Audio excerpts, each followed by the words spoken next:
We're going to start off sitting with some overhead movement to try and progress into some thoracic extension. This is really important for people who have a little bit of a rounded shoulder posture. Usually we'll try and compensate for that by putting too much tension on our lower back.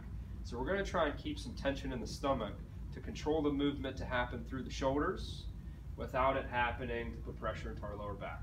So starting off in a chair, specifically a chair that's not going to slide around. So if you have a chair that's not on wheels, that'd be ideal. Sitting all the way back in the chair, you're going to grab something, a pillowcase, anything stick-like. And as I start to take my arms up overhead, once my shoulders get as far as they can go, I want to put a little bit of tension in my stomach to control the pressure on my lower back, and then I'm going to let my head just start to follow my hands. So I like this position because being in a seated or flexed posture in my lower back, there's less pressure on it, and I can isolate more of the tightness into my shoulders and then come on back down. The only thing you have to watch out for with this is you don't want to feel a lot of pressure or pinching on the top of the shoulder. If you feel that, you want to stop just short of where you get that sensation. So once again, my arms go up overhead. I start to create a little bit of tension in my stomach as my arms get up there, as I waver back. That stomach tension helps to give me some support through the muscles that come through the front of my trunk, so I'm not just compressing my back.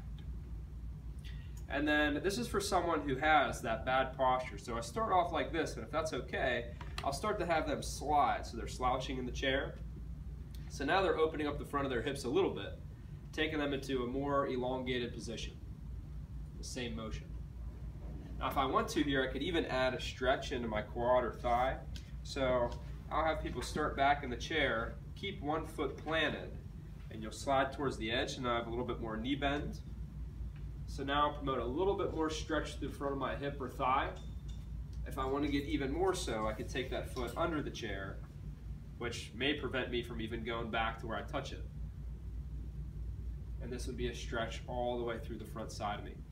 Now to transition this to standing, I would come over to something around counter height, and it'd be the same concept. I have my back resting against the counter.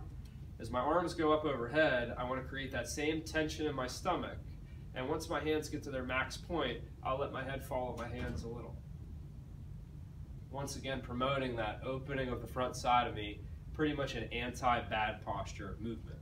I would try anywhere from 5 to 20 reps, progressing to more of a standing position.